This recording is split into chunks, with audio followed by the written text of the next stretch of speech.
Well, hello everybody. Good morning. My name is Conor McGilligan, aka Where's Wally? Yeah, look, if you're not aware, as I pop my headphones on, if you guys aren't aware, I'm gonna have to really start wearing glasses. All right, this is gonna have to be the thing from now on. I'm still not used to the whole reflection of the light and the roundness of them, but I have to wear them. I'm 32, going on 33 now, and I need to take care of these. I had an eye test the other day and I couldn't see anything. So there we go. There we go. But thank you so much, all of you, for tuning in this morning. This is the Rumour Mill. This is your match day sort of preview as well. We're going to be going through match day 11s. We're going to be speaking about transfers, Leeds United's preparation for the January window looks well underway. We're going to be speaking about outs as well, players leaving the club. We're also going to be speaking about the rumours in and around tomorrow, what Farke's expecting, what he's not expecting, and we'll get into that just in a little bit. Just saying hi to some of the regulars in here as well. Danielito is here. Good morning, afternoon, and evening, Connor and the One Leeds crew. Hope all is well in your world. Massive game this weekend. Indeed, mate. Yeah. Michael says, morning, Connor. Hope be all plays. Indeed. Kelly says, morning, listening on the way to Cornwall for the week. Morning, Martin. Morning, Nicholas. Sign of old age, mate. I know, it's not great. Lee's here as well. Hey, Lee, how's it going, mate? And Andrew as well. Hey, Connor, happy weekend, mate. You will get used to them. I know, mate. It's the age thing, isn't it? That's what's killing me off. It's like, oh no. Morning, Chas says morning. At least with those glasses, you can take off when Leeds are doing rubbish. Exactly, mate. I can still do this. So that's good. I can just barely see you all. All the screens. Morning, Connor. Hi, guys. How's it going? Good to see you all in the building. And yeah, the first sort of rumour mill. We've moved from a rumour mill to a rumour wrap this fine Friday morning as well. And look, I know some of you love the waffle, some of you don't love the waffle, but look, we've got to try get that middle ground here, haven't we? So let's get into your Leeds United news, shall we? Okay, so I don't know if you guys were aware, but the Leeds United training session was an interesting one. I kept a keen eye on it yesterday. I was at the gym. I was having just a little bit of a look around what players are there, what players aren't there, and the notepad is full. So it looked like Reece Chadwick was there. And I don't know if you guys picked up on this as well. It looked like Matt Jakubowicz as well was there. Matt Jakubowicz, Luke Matt Jakubowicz was there as well, which is interesting because I believe he's a defensive player as well. Obviously, we know Sam Chambers is in and around that sort of 11 anyway, but it was interesting that there was almost 3 youngsters who looked like they were part of proceedings yesterday. And obviously we know that tomorrow Leeds potentially are without 4, maybe even without 5 tomorrow if you're looking at Nonto, Gray, Okafor, James and Perry. Adam Pope has updated us on the news when it comes to Okafor that it looks like he may be available. The initial prognosis looked like it was going to be bad, looked like maybe Noah Okafor wasn't going to be available with an adductor injury. But Adam Pope has since said that he expects Noah Okafor to be available for this weekend, which is good news for Leeds United. We don't want 4, 5 on the treatment table. Doesn't look like Gray's fit as well. I think there's something to do with his hip. Nonto has had a hernia operation or is having a hernia operation. James is back in training, which is good, which was great to see on the Inside ER training video, which is positive. So it looks like he's going to be on the bench at some stage. And Perry is not going to be included whatsoever when it comes to that starting 11, which I did not expect as well. I thought Perry would be back in for this match. So things to look at when it comes to Leeds United starting 11. I think Okafor being part of proceedings, we're going to get onto our predicted 11s, but Okafor being part of proceedings is absolutely massive because him on that left, he's been really improving for Leeds United, and we know about the injuries beforehand. Okafor's had injuries beforehand. We're all very, very well aware of this. The match sharpness wasn't at the peak point of which we needed when it came from his AC Milan stint and his Napoli stint to Leeds United. We need that to build up a little bit more when it comes to We know he's had a few niggles when starting with Leeds. Apparently there's a niggle after Fulham. Obviously there's a niggle now as well. So yeah, I mean, he's had 2 weeks at Ellen Road as well, hasn't he? Well, Thorpe Arch, I should say. So we're hoping he's fit, firing and ready for this game in particular. Because I think he's really important, because what we don't want to be doing is going into this Burnley game with a left-hand side of Jack Harrison and a right-hand side of a tired Brendan Aronson. I just don't see that as productive at all for Dominic Calvert-Lewin in the middle when it comes to balls into the box. And we're going to get into Jack Harrison in just a little bit, and my favoured position for him if he was to play this weekend, if he was to start this weekend. But that's not going to help Dominic Calvert-Lewin whatsoever. I don't think that's going to help Leeds United whatsoever either. 3-1 Leeds. I always enjoy some DDD waffle. Good stuff. My name is Tao says, don't worry, Connor, the glasses suit you, make you look intelligent. Something's got to do, mate. Barry says, hey, like the glasses. Cheers, mate. Thanks a lot, Barris. Hey, Con, watching live from the donut shop. Hope things are going all right, my mate. Ian says, thank F. Siddiqui and Aldrete look good and are in contention to play tomorrow. Let's kill off Wolves early. Ian, do you think this is a Sunderland fan channel, mate? Great that Farke is bringing the kids up. Not great the injuries. Morning, Les. How's it going, mate? Good to see you. Nicholas says, if we have these injuries, surely Farke would just assist them to the players who are fit. 3-4-2 and play Beal, Road on Strag. I think that's not a bad point, mate. Chris says as well, bigging up the medical department so much after the transfer. Looking his window is looking rather silly at present. Yeah, indeed. Strauch is missing on that footage. Andrew, it seemed like there was loads of them missing on that footage, mate. I was quite surprised. Yeah, I was quite surprised by how many were actually missing from that, to be honest with you. Obviously, Okafor wasn't there either, was he? Obviously, Adam Pope saying that he could be in contention for this weekend as well. Guys, just can I point you towards as well? Please do me a favor, slap a like on the video. I've always said this, but I've stopped saying it over the international break, but it is still like ringing true, especially over this break. The international break is killing us a little bit, but it really helps when you like the video, when you engage in the comments. It does really help with YouTube's lovely algorithm, of which means you're up there or you're down there and you don't know where you are. Okay, so next, rumours on the mill, everybody. We're going to move to Mr. Illan Meslier, and this might surprise you all, but it's something that I read this morning and I thought, okay, interesting. Illan Meslier, Celtic, appears to be gaining a little bit of traction this Friday morning. Celtic are very interested in Illan Meslier, and apparently they are looking to request to buy him for free in January. Now, obviously, Leeds United are going to want some form of nominal fee for Illan Meslier.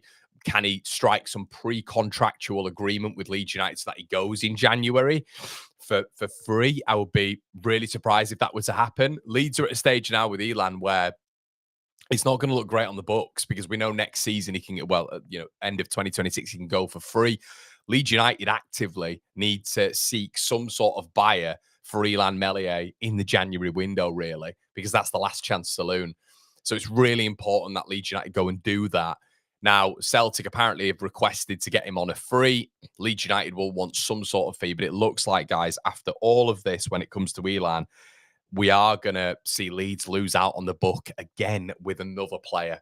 It looks like obviously Leeds bought him for 5 million quid 7 seasons ago. He's 25 now. It's absolutely staggering that Leeds United might lose Illan Meslier for less than 5 million quid. With where he's been in his Leeds career, with offers from Marseille, of which, if you're to believe reports, went beyond 20 million quid. And we're kind of at this situation now. Chelsea were apparently interested in him when went down from the Premier League as the second goalkeeper. But if you're to believe reports again, Leeds wanted a big fee for him, which Chelsea weren't interested in. Meslier then came out and said that he wouldn't want to go to Chelsea as their number 2. It's like, oh my goodness, really? But yeah, so we're kind of at a scenario with Illan now where we need a January bid. We need something, but Celtic are coming in, and I'm just hoping a lot of clubs aren't going to do this. Stories are adamant that a deal is there to be done for Leeds United. As we've just mentioned, there was 9 clubs, according to Team Talk's Fraser Fletcher, interested in him in the summer. Looks like a lot of them are waiting for this next sort of calendar year as well. With the January, can they strike up a pre-contractual agreement with Illan Meslier? Or maybe can they put a fee in to take him away from other suitors that would do that? But likely Leeds United are going to be rejecting all of these this January interest, the strongest being Celtic and Lorient, because obviously Leeds are looking for some sort of fee. So yeah, it feels like with Illan, even me, someone who's not been hot on Illan Meslier for the best part of 5 years now, it has naturally got a little bit frustrating, because I think we should have cashed in on Meslier in at least 3 transfer windows, at least 3. And we've kind of got to a point now where we're looking around for change, really, for the goalkeeper. And it's once again, everybody, why sometimes that sentiment has to be taken out of it. And when he is having a reasonably good go at it, like we've seen him have a reasonably good go at it before, that is when you've got to sell. When a player's stock is high and you're able to get rid of that player at said point, you've got to take sentiment out of it, and you've got to think to yourself, do you know what? Because some people might think, well, Connor, I genuinely believe he can improve, and that's absolutely fine. But I think with the patterns of Illan Meslier's career, which has been so inconsistent, at many parts of his career, we could have just said, look, just sell him, you know. And I think the summer before last was the optimal time, really. God, such a shame to lose Meslier for so little, especially when big money offers were coming in the past. 100%, mate, 100%. I'll be happy with any club who signed Butterfingers from us, get him off our books. Lens, we'll get onto that in just a little bit, mate. Daniel Cunningham says, would love to see a back three of Biol, Pascal, Rodon, Gabion, and Bogle. I think that says perfect for this formation with the lack of width. Yeah, 100%. I agree with that. Chris Allen says, is there a one-way ticket to Glasgow? I'm sure we can cover it in the One Leeds group. Yeah, maybe, Chris. Maybe. Let's get like a little fund going round. But as I've said, Chris, you want them to pay some sort of fee. You know, you do not want Leeds to lose out because it goes against the books. You know, Leeds bought him for £5 million. If they then sell him if they then get rid of him for free, the Leeds have made a loss there. You know, you need to accrue at least that sort of value for him or more for it not to look back on the account sheet. So that's the thing that is slightly concerning, I guess. And we'll move on to this guy in just a little bit. There's really, really good rumours going around the Champions League number 10 in just a second. But this kind of moves me on, I guess, to Joel Piroe. And we can absolutely launch this into the old Treble D, the discourse debate discussion this morning when it comes to Joel Piroe, because this is exactly what I was talking about, I guess, with Illan Meslier.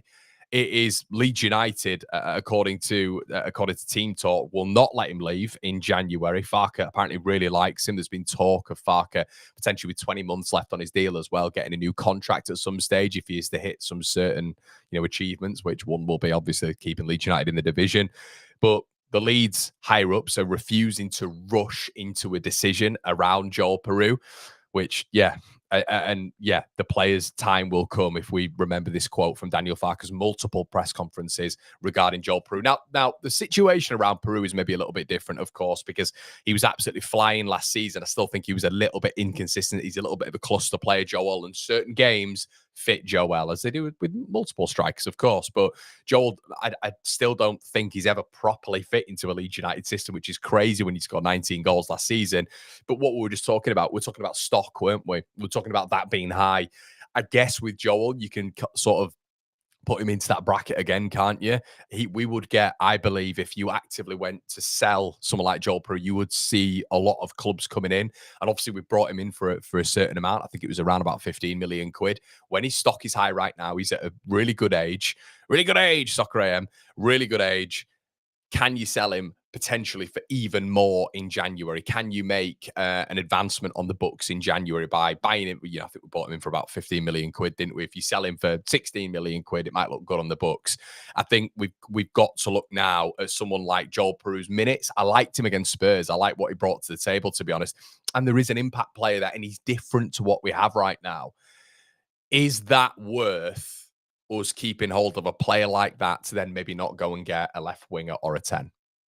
Is that worth that? Because if you are to believe reports, which obviously we all are doing, if you believe in the PSR restriction that Leeds United are in right now, we're right on the cusp. So there has to be a sell to bring in a play unless Leeds United start selling the training ground and advertising the training ground with some massive, lucrative business that's coming and advertising all around the training ground, and we can put that into our PSR structure, which a lot of clubs have done, Chelsea, Aston Villa, etc.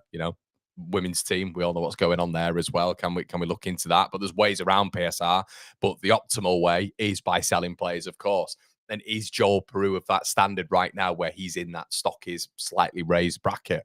Interesting conversation, I think, when it comes to him. Morning, Connor. How are you? Excited for tomorrow? I am, mate. It's thank God we are back. That's all I'm saying, buddy. Thank God we're back. It has been a treacherous couple of weeks. And we're 7 games in. We've had like 4 weeks worth of international breaks. It's absolutely grim. Don't worry about the gigs, pal. Comes to us all, indeed. Melee is worth nothing on the books, Connor, now. We left for free. If you left for free, we'd break even on the PSR book sheet. Unfortunately, Piroe just doesn't fit in our system. Piroe is not the future of the club. Indeed. Lessons need to be learned for the 49ers. Yeah. Lens, it's highly unlikely as well, isn't it? He's worth nothing on the books now, Connor. We'd break even on the PSR book sheet.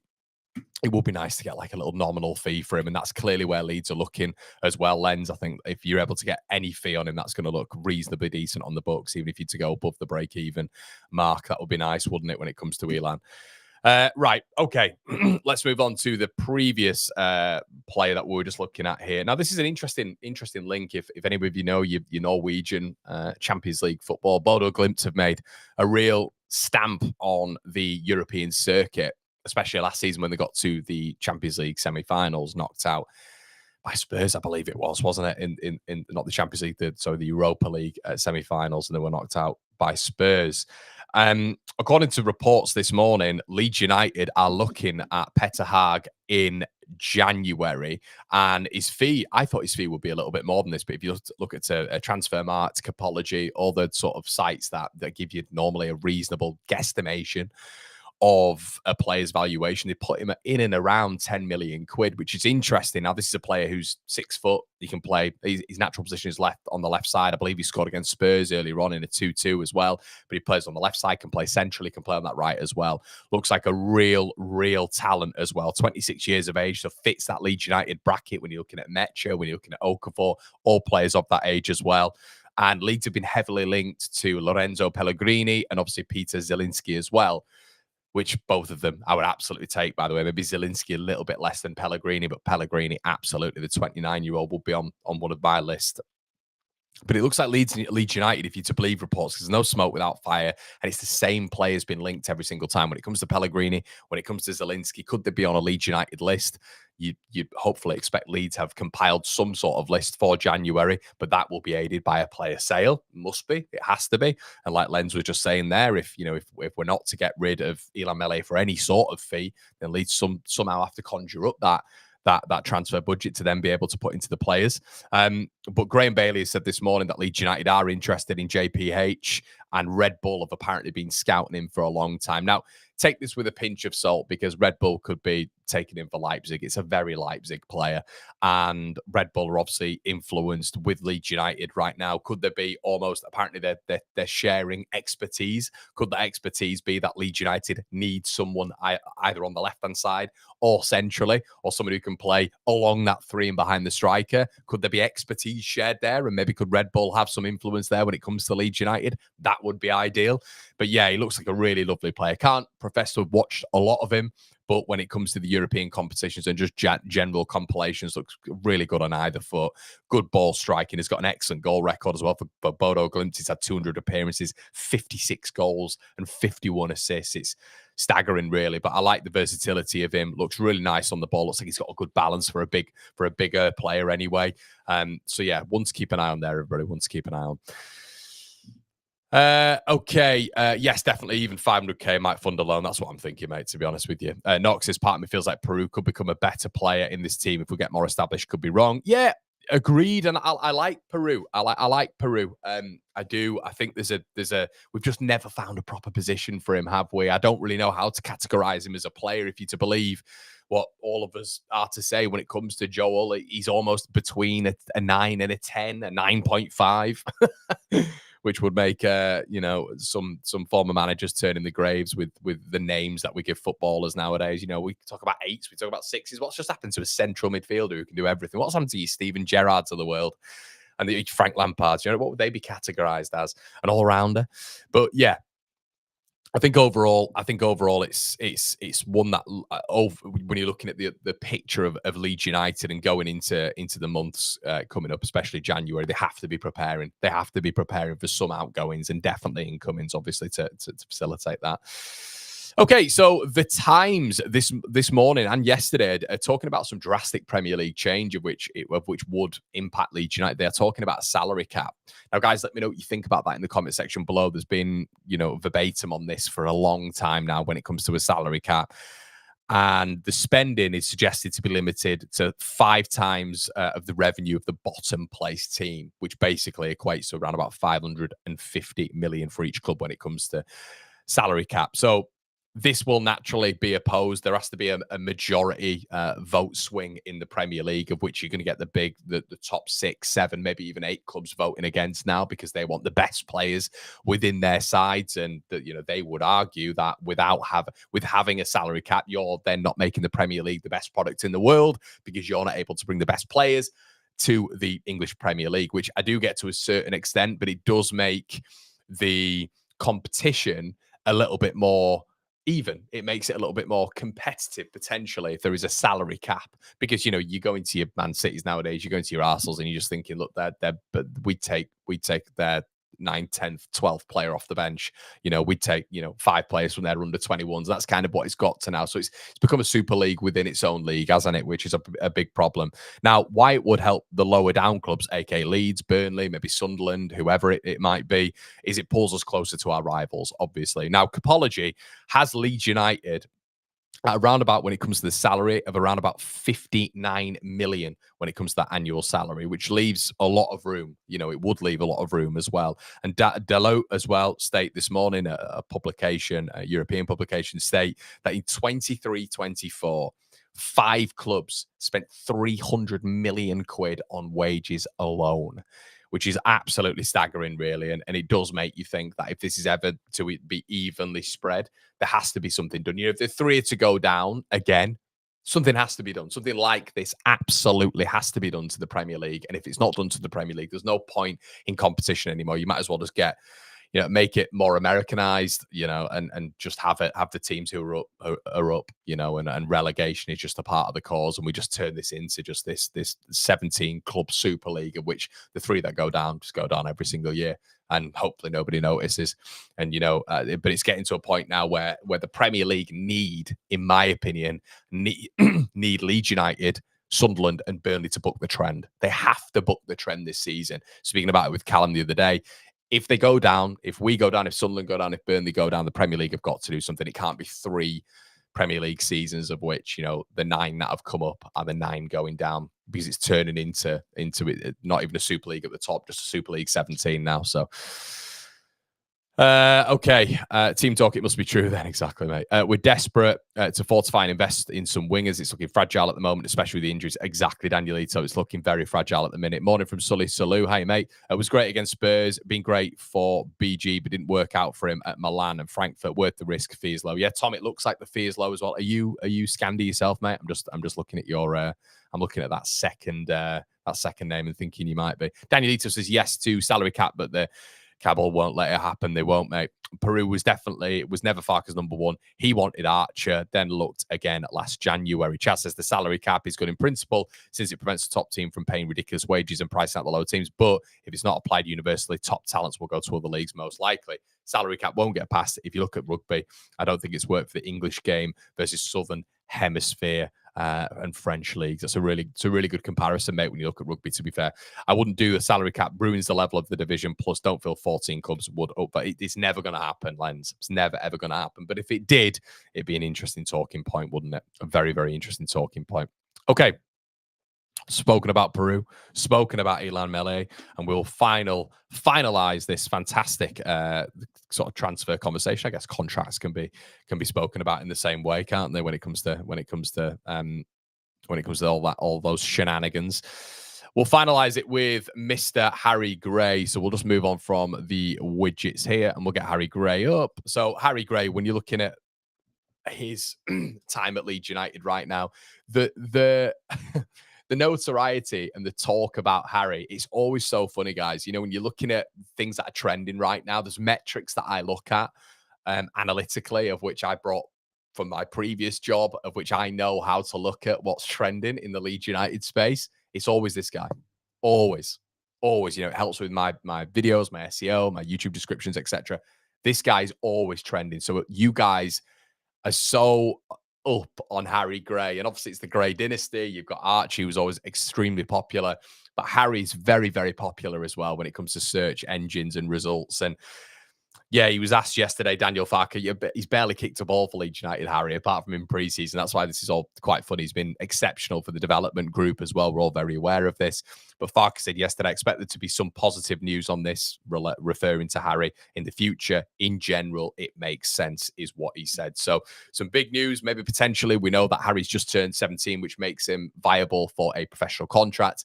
We know there is one other club that is waiting in the wings as well, and he's very keen on Harry. That is Tottenham Hotspur. So keep an eye on the Lily Whites, and if they're going to come in, we know they've done it before, which is slightly problematic because you can't do anything against it, especially when you've got the heartstrings being pulled about Archie being down there, which I do think would be a facet for Harry potentially. But we'll have to wait and see on that one.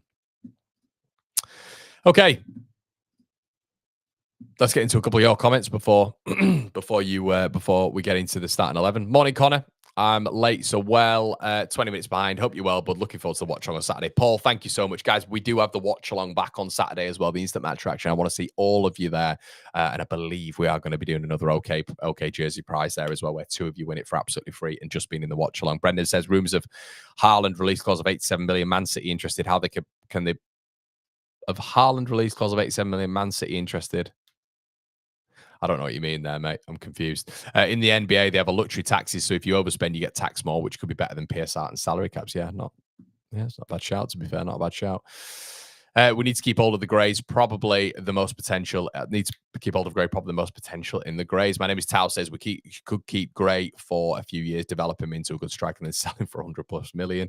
Yeah, he could be right. He could be right, mate. Right. Let's get into your starting 11. So this is what I would go for tomorrow. We did the preview, guys. I know there's a fair few of you here. Make sure you go check out the preview with Joe, the fantastic Joe, who was on Battle Lines last year. It's well worth the watch. It's really good. Joe's really insightful as well when it comes to Burnley, and he's got a massive soft spot for Leeds United as well. So check that out after this video. Turfcast, the preview with him is well worth it. Everybody, if you want an insight on Burnley. This is how I would start up. Now, the context for all of this, everybody, just for argument's sake, is it looks like Nonto, Harry Gray, just as collateral damage. But Nonto, Gray, James, and Perry look like they're going to be out of at least the starting 11. So this is what I would be looking at tomorrow. Now, the context is as well, the air miles when it comes to Tanaka, when it comes to Aronson, is something that you have to factor in here. But even if Brendan Aronson was available, and some of you are probably going to really argue with this, but I think on that right-hand side, I would look to test out Jack Harrison. Now, and a lot of you are going to be surprised by that. But as I say on here, everybody, look, I'm not agenda riddled. I'm really not. And this proves it because I'm not a massive fan of Jack Harrison. I never have been, but I would be starting him in this game. The reason behind that is because I think on the right-hand side, the dynamics of Jack are very different. I think when he's on the left-hand side, if you're putting him left wing, you're asking Jack Harrison to beat a man consistently. You're asking him to beat a man and then deliver whilst running at speed. Or, you know, the argument back to that is you just you distribute the ball into Dominic Calvert-Lewin from deep. But I think when you've got the ability on that right-hand side to put the defender off balance and cut inside, and we're seeing inversion. Iron Robin was the very beginning of it when he was inverted and you couldn't stop him. But we're seeing the inversion of people onto their stronger foots on the weaker side, which is obviously on Jack Harrison's weaker side, but on the right-hand side. But I think being able to cross that ball into the box to Dominic Calvert-Lewin will be way more accurate than Jack Harrison just getting the ball out of his feet, having to hit the byline and then cross it. You know, I think at least here he's able to cut inside and put that ball into the box for DCL. And we saw another wonderful headed goal. Did anybody see the goal in training with that headed goal again from DCL? It was absolutely incredible again. But yeah, and that's what I would look at doing. I want to see Noah Okafor. Adam Pope saying that Okafor is going to be okay. I want to see him on that left-hand side, but I think Jack Harrison will be able to distribute better balls into the box off that right-hand side, which is where he played for Everton at points, than Brendan Aronson. I think in this game in particular, I think we really need to utilize putting those balls into the box and making Burnley uncomfortable. You know, when, you know, they've been a little bit vulnerable to second phases, which is obviously, you know, making sure that the likes of Sean Longstaff is in around that second ball. To be, and we see that in the training video again. Longstaff was on the end of everything, and I think I would like to see that. I'd like to see Jack Harrison on the right hand side way more than I'd like to see Jack Harrison on the left hand side. But obviously, with you having Noah Okafor on that side, on the left, that is his strongest side. That is what I'd be looking at. The midfield sort of picks itself. I don't think Tanaka's going to be risking this with obviously those air miles that he'd pumped up going out to Japan. Obviously, then beating Brazil midweek, and then the back line. I don't think that changes. So what I'm trying to do is, like, as you can see, like, right at the top there is likelihood. You know, at the top of the options section, it is likelihood. What's realistically going to happen here, but also in my opinion as well. And I don't think Biel comes in for this. I don't think Strauch's done anything severely wrong to be omitted from this side, but I do feel if there's maybe, you know, let's say if Armando Broja gets the ball and Strauch lacks any form of engagement again, and he's a little bit tentative when going and engaging with the man. That is when I would probably take Pascal out for the West Ham game. But I think in this game, the likelihood is Daniel Farke remains the same with what he's gone for. I think I'd be very surprised if there was any form of change. So let's see what you guys are saying. We need to keep hold of Gray. I don't think anyone will be bothered at all. It's only his last name is Gray. If he wants to attract attention by changing his bio profile picture like Ramazani did, then just to get rid. Yeah, I saw a lot of that. I saw a lot of that when it came to him removing his profile picture. That doesn't really mean a lot, to be honest with you, I don't think. But maybe in the modern world it does. Who knows?